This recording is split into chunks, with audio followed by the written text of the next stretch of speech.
Hi, this is Marty from Blue Lightning TV. I'm going to show you how to create the look of realistic reflections in water. This method takes into account the way water looks as it's seen from various distances. Open a photo that you'd like to reflect in water. I downloaded this one from Shutterstock. To ensure that your results will look similar to mine, check its resolution by going to Image and Image Size. Make its resolution 150 pixels per inch. Then click OK or press Enter or Return. If the photo extends beyond your canvas, press Ctrl or Command 0. Next, we'll convert the photo into a smart object so we can modify the filters and effects that we'll be adding to it at any time. Click the icon at the upper right of the Layers panel and click Convert to Smart Object. Go to Image and Canvas Size. Click the top middle arrow and change its measurements to %. Make its height 200%.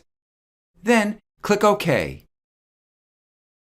To fit your image back onto your canvas, press Ctrl or Command 0.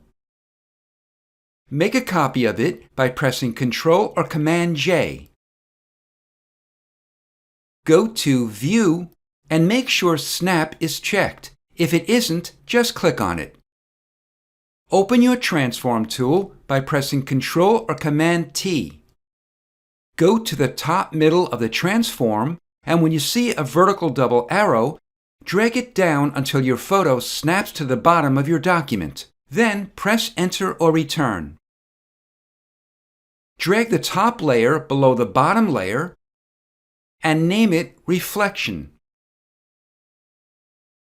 Go to Filter, Blur, and Motion Blur.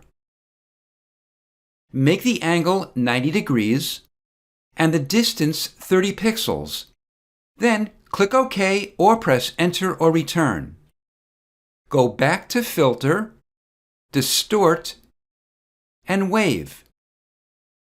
Make the number of generators 100, the wavelength 1 and 17, the amplitude 1 and 20, and the scale 100% and 1%. The type is Sine and repeat edge pixels. Then click OK or press Enter or Return. Click the Adjustment Layer icon and click Color Balance.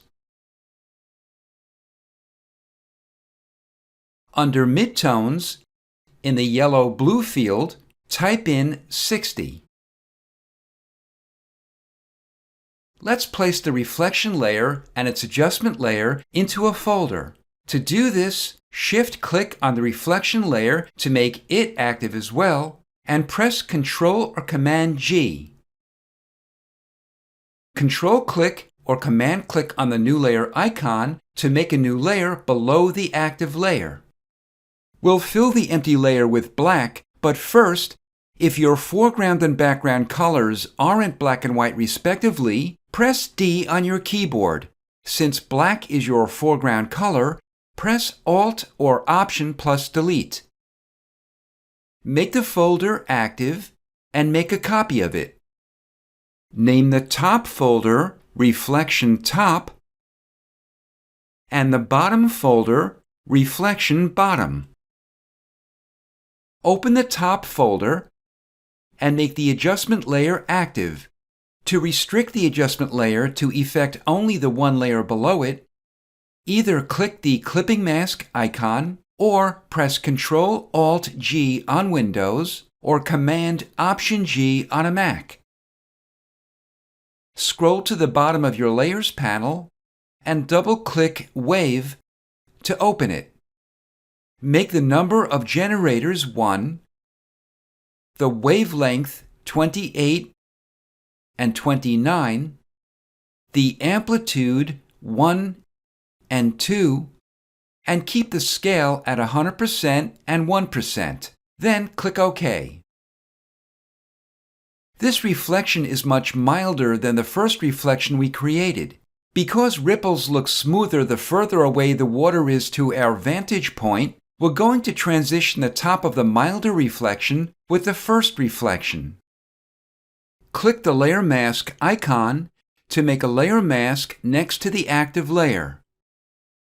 Open your Gradient tool and make sure the Linear Gradient icon is active.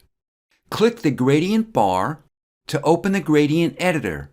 Click the black-white gradient and click OK. Go to the top of the reflection and drag your Gradient tool approximately 1/3 of the way down. Then release. Presently, the ripples at the top and bottom of the reflection are inverted. To reverse them, we'll invert the layer mask by pressing Ctrl or Command I. Next, we'll add a soft, dark gradient along the top of the reflection. Scroll to the Reflection Top folder and close it. Open the Reflection Bottom folder and make the reflection layer active. Click the Layer Mask icon to make a layer mask next to it. As before, go to the top of the reflection and drag your Gradient tool approximately 1/3 of the way down. Then release.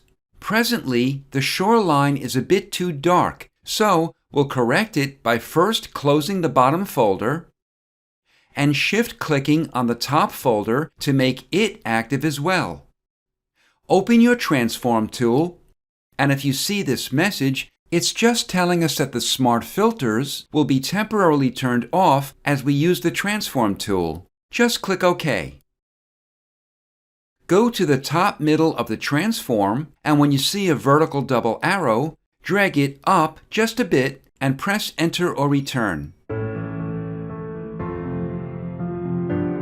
This is Marty from Blue Lightning TV. Thanks for watching.